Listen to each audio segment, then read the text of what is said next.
Assalamualaikum warahmatullahi wabarakatuh. Alhamdulillah, syukur pada Allah, anak-anakku semuanya kelas 8 SMP Muhammadiyah 2 Jaruban. Untuk materi akidah akhlak, kita akan mengulang mereview yang kemarin terkait dengan iman kepada kitab-kitab Allah. Kita akan membahas tentang kitab dan rasulnya, nama kitab dan rasul-rasul penerimanya, kemudian kandungan isi dalam kitab suci yang diturunkan. Yang ketiga, Al-Quran sebagai kitab suci umat Islam dan perilaku yang mencerminkan iman kepada kitab suci Al-Quran. Nah, kemarin kita sudah membahas apa itu iman kepada kitab Allah ya, percaya pada kitab-kitab Allah. Nah, nama-nama kitab Allah dan Rasul penerimanya. Yang pertama, kitab Taurat diturunkan kepada Nabi Musa alaihissalam di Bukit Tursina, Mesir. Kitab Zabur diturunkan kepada Nabi Daud alaihissalam di Yerusalem dekat Palestina. Kitab Injil diturunkan kepada Nabi Isa alaihissalam di sekitar Yerusalem juga ya, dekat Palestina. Kitab Al-Quran diturunkan kepada Nabi Muhammad SAW di kota Mekah dan Madinah. Itu adalah 4 rasul yang kita imani sebagai pembawa kitab suci. Kemudian kandungan isi kitab apa saja? Dari mulai pertama, kitab Taurat itu berisi 10 perintah Allah untuk kaum Bani Israel, yang di dalamnya ada 3 perintah dan 7 larangan. Nanti kalau kita sudah ada buku tatap muka, bisa baca sama-sama ya tentang 7 larangan dan 3 perintah itu.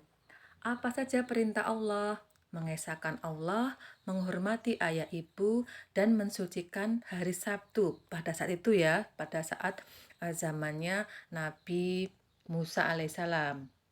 Kemudian apa larangannya? Ada 7, menyembah berhala, menyebut Allah dengan sia-sia, membunuh manusia, berzina, mencuri, bersaksi palsu, juga merebut istri orang. Nah, kemudian setelah kitab Taurat, ada lagi kitab Zabur yang dibawa oleh Nabi Daud alaihissalam. Itu berisi tentang zikir, doa, nasihat, hikmah. Syariat Nabi Daud itu untuk mematuhi syariat Nabi Musa alaihissalam.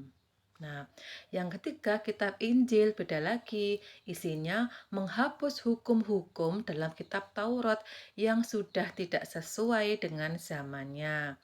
Keberadaan Injil yang kita yakini, yang asli itu tidak diketahui di mana tempatnya ya. Yang sekarang adalah Injil tulisan pengikut Nabi Isa alaihissalam. Nah, apa saja kandungan kitab suci Injil yang ada? Ada 3 poin di sana. Yang pertama, perintah mengesahkan Allah Subhanahu wa Ta'ala. Yang kedua, menghapus hukum kitab Taurat yang tidak sesuai zaman. Yang ketiga, menerangkan akan kedatangan Nabi akhir zaman, yaitu Nabi Muhammad Shallallahu Alaihi Wasallam. Itu di dalam kandungan kitab Injil. Kemudian yang keempat, kitab suci umat Islam yaitu Al-Quran. Apa saja kandungannya? Nah, ada banyak sekali ya tentang akidah, kemudian tauhid mengesahkan Allah, ibadah, tata cara menyembah Allah, muamalah, mengatur hubungan manusia dengan manusia, tentang tafsir dan taksir ya, janji dan ancaman, tentang janji Allah terkait dengan orang yang beriman dan orang yang mengingkari dengan adanya surga dan neraka.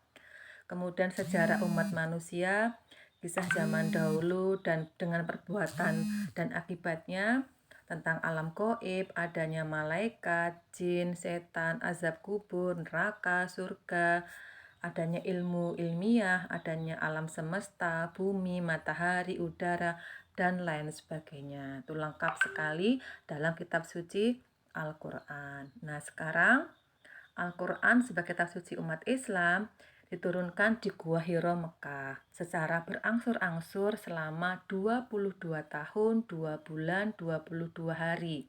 Atau kita jadikan satu di 23 tahun kira-kira ya. Berisi 144 surat.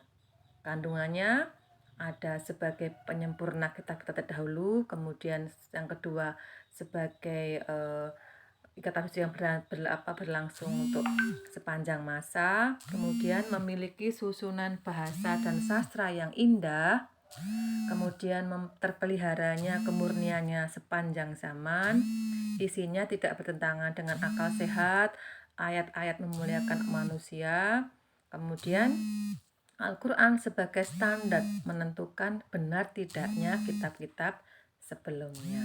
Nah, jadi ada 6 poin yang bisa kita pelajari tentang kandungan dan keistimewaan Al-Quran. Nah, sekarang bagaimana perilaku yang mencerminkan iman kepada Al-Quran? Yang pertama, yakin dalam hati bahwa Al-Quran adalah kitab suci yang datang dari Allah. Allah menjaga kemurnian Al-Quran, menjadikan Al-Quran sebagai petunjuk, sebagai pedoman hidup manusia. Juga membaca, memahami arti yang terkandung dalam Al-Quran. Yang terakhir, mengamalkan isi yang terkandung dalam Al-Quran kapanpun dan dimanapun. Itu adalah perilaku yang harus kita jaga untuk mencerminkan kita beriman kepada kitab Allah, yaitu Al-Quran. Nah, sekarang untuk tagihannya, yang pertama, mengapa kita harus mengimani kepada kitab-kitab Allah, anakku semuanya? Yang kedua, apa keistimewaan Al-Quran dibanding kitab suci yang lain? Yang ketiga, apa yang kalian rasakan ketika membaca atau mendengarkan ayat Al-Quran yang dilantunkan? Yang keempat, apa manfaat ketika kita belajar membaca dan memahami kandungan terjemahan Al-Quran? Silahkan ditulis di buku catatan, dikumpulkan ketika nanti ada pertemuan tatap muka. Demikian, terima kasih. Semoga Allah selalu menetapkan hati kita untuk selalu beriman kepada Allah. Wassalamualaikum warahmatullahi wabarakatuh.